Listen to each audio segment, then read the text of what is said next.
नाज़िम मीरपुर बठोर में 5 ॾींहं अॻु नींगर सां गैंग रेप जा जवाबदार गिरफ़्तार न थियण ख़िलाफ़ मुख़्तलिफ़ तंज़ीमनि पारां रैली कढी धरनो हणायो वियो। जी नाज़रीन, 5 ॾींहं अॻु मीरपुर बठोर में नाए क्लास जो शागिर्द हाई स्कूल जो उन सां हिते वेशी जवाबदारनि ज़बरदस्ती ॾाढाई करे ऐं उन जी वीडियो रिकॉर्ड कई, उन जो मीरपुर बठोर थाने ते केस दाख़िल थियल आहे। पर 5 ॾींहं गुज़री विया आहिनि, अञा ताईं पुलिस का बि गिरफ़्तारी न करे सघी आहे, का बि केस में अॻुभराई न थी आहे। उन सिलसिले में हिते मुख़्तलिफ़ तंज़ीमनि जे अॻुवाणनि सिजावल हैदराबाद रोड ते धरणो वञी वेठल आहिनि। असां उन्हनि सां ॻाल्हि ॿोल कंदासीं त उन्हनि जा वधीक वीचार छा आहिनि। दौर जो पे पियो ॻाल्हायां जेको असां सां वाक़ियो थियो आहे ऐं अॼु ताईं मूंखे जवाबदार धमकियूं ॾेई रहिया आहिनि त असांखे केर बि कुझु नथो करे सघे। तव्हांखे जेको कुझु करिणो आहे तव्हां करियो ऐं तव्हां असां मां हथ कढो, तव्हां असांखे कुझु बि नथा करे सघो। मूंखे असांजी सिंध पुलिस ते SP सिजावल ते सभिनि ते असांखे यकीन आहे, उहे असांजी बिल्कुलु को शइ कनि पिया ऐं असां उन्हनि मां हथ न कढंदासीं। असांखे उन्हनि खे सज़ा ॾियारे पोइ हथ कढंदासीं। जेकॾहिं इहे माण्हू गिरफ़्तार थी वेंदा त अहिड़ियूं वारदातूं ॿियूं बि आहिनि काफ़ी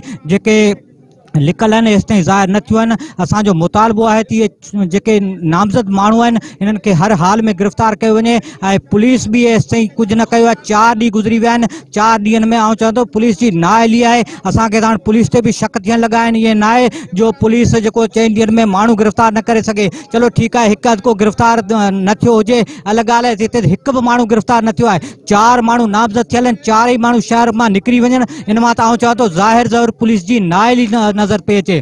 सरफराज ज़ौर सां वाक़ियो थियो आहे, इहो इंसान जो शर्म झुकाईंदड़ जेको सो वाक़ियो थियो आहे ऐं इन वाक़िए जी असां सख़्तु लफ़्ज़नि में मज़मत था करियूं त इन जा जवाबदार गिरफ़्तार कया वञनि ऐं जेके हक़ीक़ी जवाबदार हुजनि शफ़ाफ़ जांच करे उनखे गिरफ़्तार करे उनखे सख़्तु सज़ाऊं ॾिनियूं वञनि।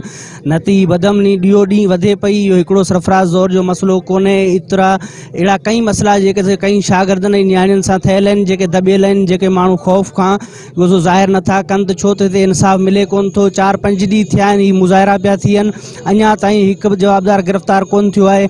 असां SP सिजावल, IG सिंध ऐं वॾे वज़ीर खां मुतालबो था करियूं त हिन किरियल हरकत जो जेको जवाबदार आहिनि उहो गिरफ़्तार करे उन्हनि खे सख़्तु खां सख़्तु सज़ा ॾिनी वञे। जेको वाक़ियो थियो आहे इहो हिकु माना ज़ुल्म थियो आहे ऐं असीं सम्झूं था त इहो वीडियो जेको हिननि भॻियो आहे ॿिया वीडियो बि हूंदा। हीअ बाक़ाइदे हिकिड़ी गैंग रेप आहे ऐं हिन में मुल्क जेके 4 जवाबदार आहिनि उहे 4 ई अञा ताईं गिरफ़्तार न थिया आहिनि। असीं मुतालबो था कयूं त जवाबदारनि खे गिरफ़्तार करे सुठे नमूने ऐं साफ़ शिफ़ाफ़ जांच कई वञे त जीअं मुलवस ॿिया जेके हथ आहिनि उहे बि कानून जे दायरे में अची सघनि। बठोर शहर जे अंदरि जेको किरियल वाक़ियो थियो आहे, हिकिड़ो मज़ूर तबिके सां वाबस्ता वास्तो रखंदड़ इब्राहिम खोड़ उन जे पुट खे असां जेको 4 माण्हू रेप कयो ऐं उनखे ब्लैकमेल कयो ऐं उनजे जेको घरनि जा नंबर बंबर घुराया विया ऐं तमामु किरियल हरकत आहे ऐं असीं इन वाक़िए जी सख़्तु लफ़्ज़नि में मुज़मत था करियूं ऐं बठोर जो पंहिंजो DSP ऐं SHO बठोरे खां चऊं था त उन्हनि जवाबदार ने फौरी तौर ते गिरफ़्तार करे उन्होंने बग़ैर सज़ा ॾिनी वञे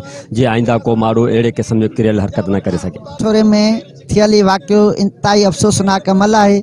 उन ते हैरत जहिड़ी ॻाल्हि इहा आहे जो 3 ॾींहं गुज़रण बावजूदि बि अञा ताईं जवाबदार गिरफ़्तार कोन थिया आहिनि। अॼु असां जीअं सिंध क़ौमी पार्टी ऐं मुख़्तलिफ़ दोस्तनि हीअ एहतजाज कयो आहे, जेकॾहिं अञा बि जवाबदार गिरफ़्तार न कया विया त एहतजाज जो दायरो वधायो वेंदो। अॼु जो ये एहतजाज सरफराज ज़ौर सां ज़्यादती थियल वाक़िए जे ख़िलाफ़ आहे, जेको जीअं सिंध क़ौमी पार्टी ऐं मुख़्तलिफ़ तंज़ीमूं तरफ़ां हुतां असां साईं GFC चौक खां मेन बस स्टॉप ताईं कढियो आहे।